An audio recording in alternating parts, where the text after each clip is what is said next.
Shalom and welcome to another in our series of podcasts from Temple Beth Am, a dynamic center for conservative Judaism in Los Angeles.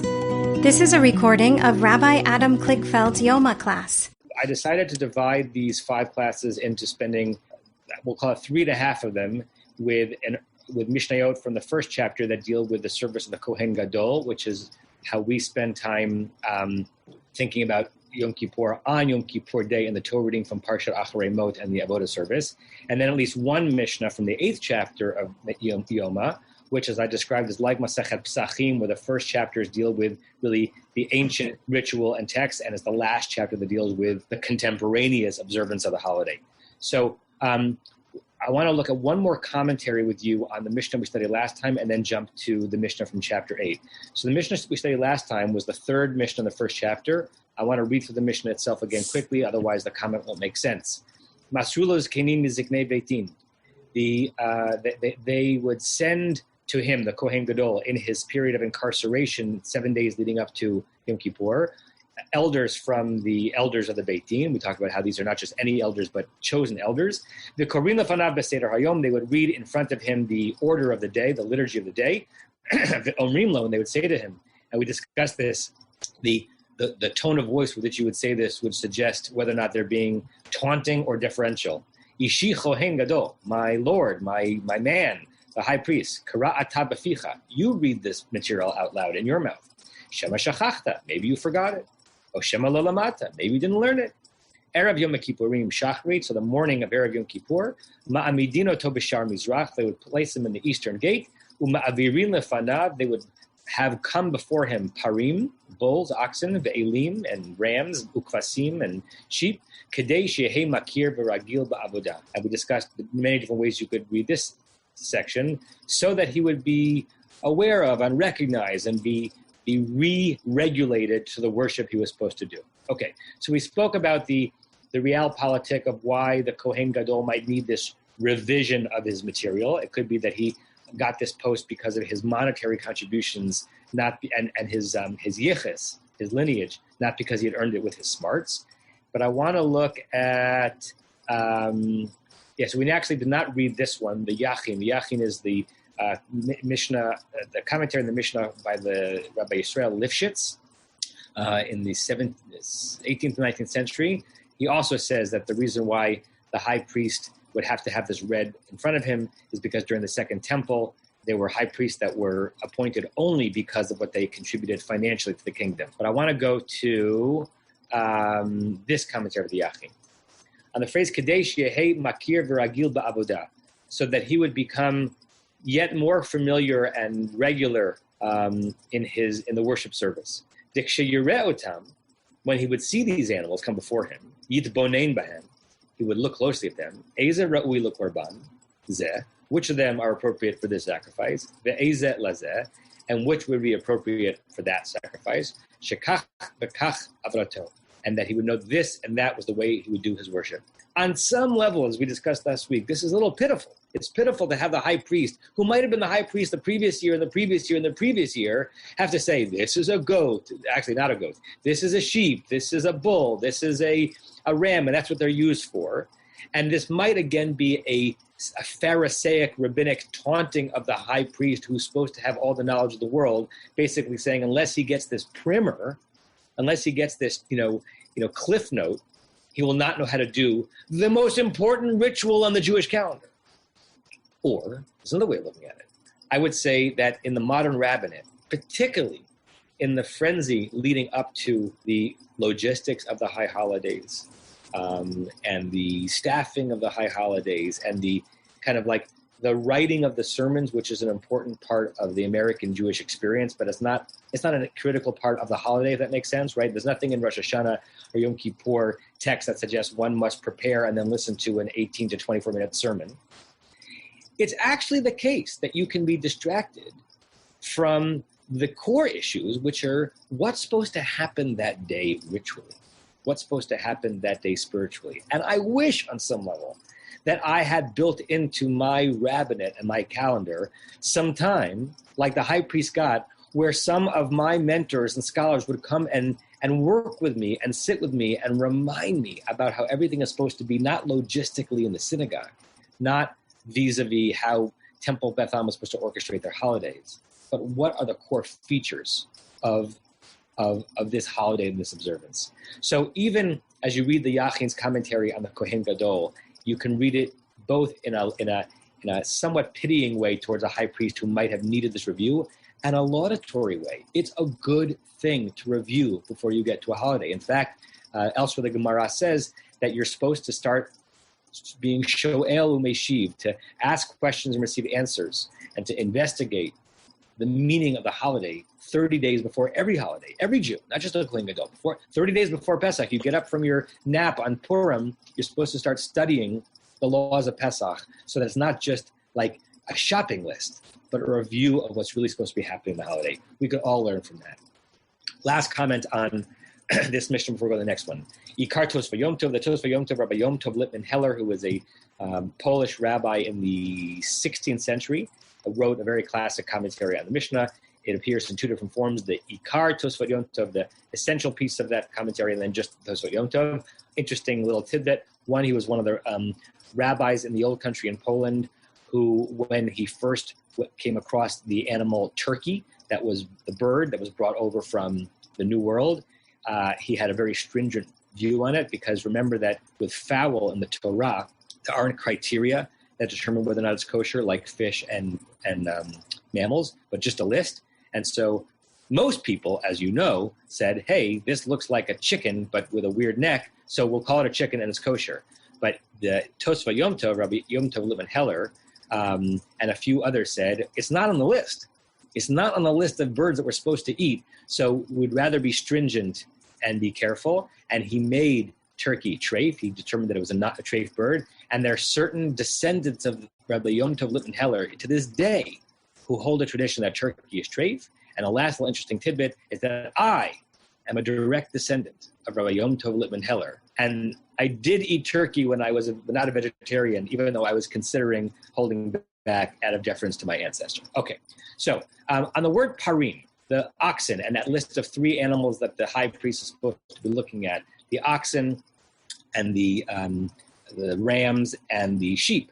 And I asked, as we were going through questions last week, is there anything missing from this list? And I think it was Norm who said, goat, the sa'ir, is missing from the list. And the sa'ir is the key animal to be sacrificed on Yom Kippur by the high priest, right? You had one that was sacrificed for the sins of the people, and then one that was sent off into Azazel, right, down into the valley. So that he's not paying attention to. Doesn't need review on the sa'ir. Look what the Tosfot Yom Tov says. Aval se'irim lo. It doesn't mention that he should spend extra time investigating all of the details of the goat sacrifice. Dekevan de al chet Yisrael ka'atu. Because that's the one that represents all of the sins of the very people whom he's there to represent. Chalshad date. It could be that his mind would get weakened.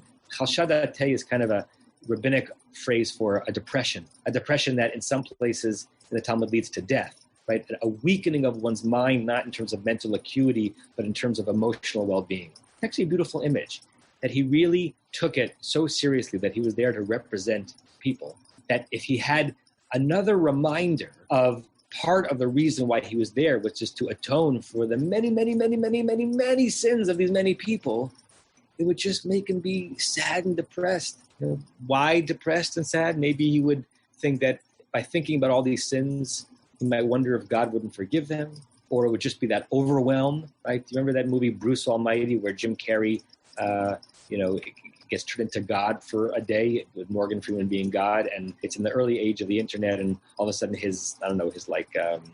whatever early email program, Udor or something, starts flooding with messages because it's all of the prayers of people around the world who are coming to him, right, as God, because the notion that God hears the prayers, and he's just overwhelmed by it, right? He imagines that it's very easy to be God, and he sees in that moment that to actually be a recipient of all those prayers is an overwhelm, as it were.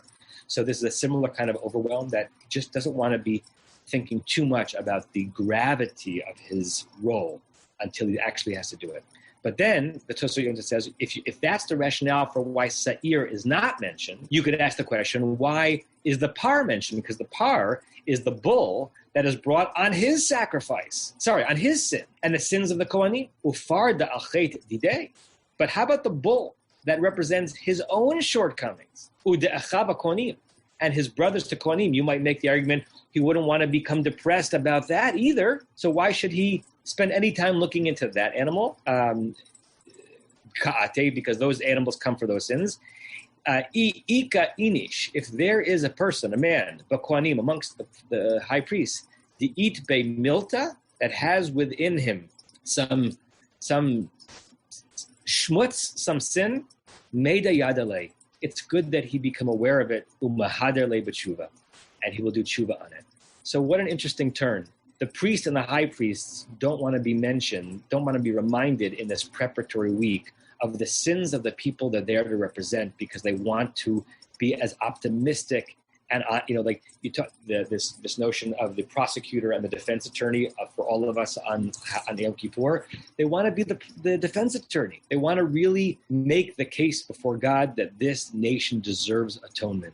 So we don't want to overspend time focusing on the animal that represents their sins, but our own sins. Yeah, we got to be reminded of it. So it's an image. It's a very different image of the high priest that we had before, of kind of a bumbling appointee whose parents,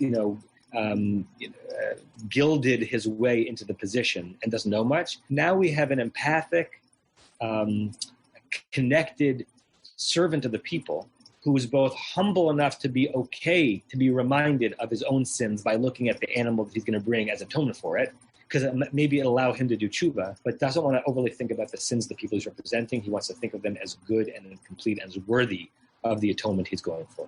So I thought that was a really wonderful commentary. Okay, before we read the next Mishnah, which is not the next Mishnah, it's the first Mishnah of chapter 8, let me pause and see if there are any questions or comments on this. Because I'm sharing the screen, I can't see all your faces at once, so if you can digitally raise your hand, I'll see if you have anything. We can also just go forward, going once, going twice. Okay, so now Mishnah Chet, chapter Chet, Mishnah Aleph. Again, almost exactly like Pesachim, the last tractate of the last chapter of the tractate starts from where you'd imagine the tractate might begin, which is, what is this holiday? And what is this holiday from the perspective of the people who are observing it in the time of the Mishnah, right? The Mishnah is, some of this material may have existed before the destruction of the Second Temple, but it's a text that's codified in approximately the year 210, 220 for a community already living 150 years past the destruction of the temple. For them, Yom Kippur is not a sa'ir or a para or an ayil. Yom Kippur is what you and I know of as Yom Kippur, but they don't get till the 8th chapter. Okay. Yom Kippurim asur va'achila v'shtiya. On Yom Kippur, you are prohibited from eating and drinking. I put that as a singular because they're thought of as one of 5. Uberichitza, you're prohibited from washing. Ubesicha, and from anointing yourself. This is mostly anointing yourself with oil. Most people do not think it's like a perfumed anointing, but an oil anointing. Uveni'ilat sandal, and wearing of sandal, probably specifically referring to a leather shoe, which was a sign of great comfort and even luxury back then. Uva tashmish hamita, the great rabbinic euphemism of the use of the bed, and the kind of use of the bed that a married couple should be engaged in, sexual intercourse. V'hamelech v'hakala, and by the way, as we're reading this, I want you to think of, as we did last time, questions you would ask on this text. Be Rashi on this text, as it were. Some of this material is going to be very normative to you because you live a version of this Yom Kippur. What questions do you have on the text, on the language of the text? V'hamelech v'hakala yirchatzu et pneihem. A king and a bride are permitted to wash their faces on Yom Kippur. V'hechaya tin'ol et hasandal. A chaya, which most people understand he referred to a woman who's recently given birth, although some people understand it as the midwife who's there to help the woman give birth, is permitted to wear shoes on Yom Kippur. All of this divrei Rabbi Eliezer, and the question is, what's all of this? Is it Rabbi Eliezer who's permitting all the way from the king and the bride and the birth mother or the midwife, or just this last one, right? Because it's not clear where his permission begins. The hachachamim osrim, and the sages prohibit, right? So you could read it that everyone agrees, sages and Rabbi Eliezer, that the king and the bride will wash their face. And the machloket, the disagreement, is on whether or not the birthing mother will go with that, is allowed to wear sandals. Or we can understand that the machloket is wider, that the chachamim, the sages, prohibit all leniencies, where Rabbi Eliezer is in favor of those two. So let's pause here. Questions, or I'll accept comments, but I'm most interested in questions you have on the Mishnah before we look at commentary. Anyone? Okay, so I can go straight to commentary, but usually this group likes to ask things, but that's okay. Okay, so let's look at the Bartanura. Bartanura is the 16th century, I may have that century wrong, Italian commentator and classic commentator in the Mishnah. And usually the Bartanura is what we call a pashtan. He does to Mishnah what Rashi tries to do to the Torah, which is to tell you it, to elucidate it for you, right? He's not giving you layered commentary. He's trying to help clarify a few things you might be confused about in the text, right? So one question you might be asked is, why any leniencies? Why should a king get to wash his face? And why should a bride get to wash her face? So he tells you, Hamelech tzarich sheyitra'eh na'eh. A king's got to look good. Remember that in the Torah, there is this notion that public servants have to represent the grandeur of the office that they are in. So sections of the Torah that are sometimes uncomfortable for us to read in the 21st century, suggesting that a high priest cannot be physically deformed. I don't even think a priest can be physically deformed, because the idea is that if you're there at the temple to do the worship service, you don't want the petitioners who are there to be distracted by your disfigurement, even though you didn't do anything to earn it. You want them to be focusing on the grandeur and the beauty of the ritual. So same thing with a king. A king has got to look good. And by the way, I think kings have always wanted to look good. There have been many kings who had complexes about why they didn't. According to the rabbinic idea, a king has to look good. Dichtiv, as it says in Isaiah, Melech b'yofyo techazena einecha. Your eyes should look upon a king in his yofi, in his beauty. And so the king is allowed to wash his face and get rid of some of that oil and detritus that we have to live with when we wake up on Yom Kippur. Probably next week we'll get to why anyone would have had, even Rabbi Eliezer, would have had the kind of the chutzpah to say, yeah, I know these are prohibited on Yom Kippur, but you're allowed to do it, right? There's got to be an under reason, not just explaining why these people deserve the leniency, but why we should be lenient at all on Yom Kippur, when most of us are more stringent with these rituals than we are with other rituals during the year.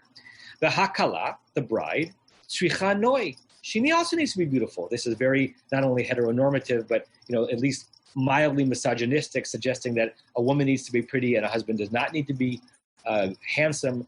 But in that era, this was just a normative way of thinking about things. She needed to have beauty, kedei lechabeva al ba'ala, in order that she would become yet more beloved upon and by her husband, right? There's something archaically and misogynistically romantic about this, right? That we permit a violation of Yom Kippur so that a husband and wife who can't even have sex on this day, if they're newly married, so that he continues to think of her as beautiful. I understand what's problematic about what I'm saying, but I also want you to look beyond what's problematic and say that the rabbis are trying to do their own version of maintaining marital enjoyment of one another in an era where the roles were very unequal, and especially on a day where they couldn't act out their marital enjoyment of each other because intercourse, and some would say even intimate touching, is prohibited. Then he says, V'chol shloshim yom kru'a kala, and this is true for all 30 days. So if your wedding took place any day leading up, is an interesting comment because many weddings in the rabbinic era took place during the month of Elul. Elul was thought to be the month of romance. On Tu B'Av, 15th day of Av, which is 15 days before Elul, is when shidduchs were made, according to the rabbis, and in Elul, usually a year later, they would get married. Elul is thought of as a cute reminder of the phrase from Shir HaShirim, Ani ledodi v'dodi li. The letters of the month of Elul are an anagram for I am my beloved's and my beloved is mine, which meant it was very common for there to be newlyweds in the month of Elul.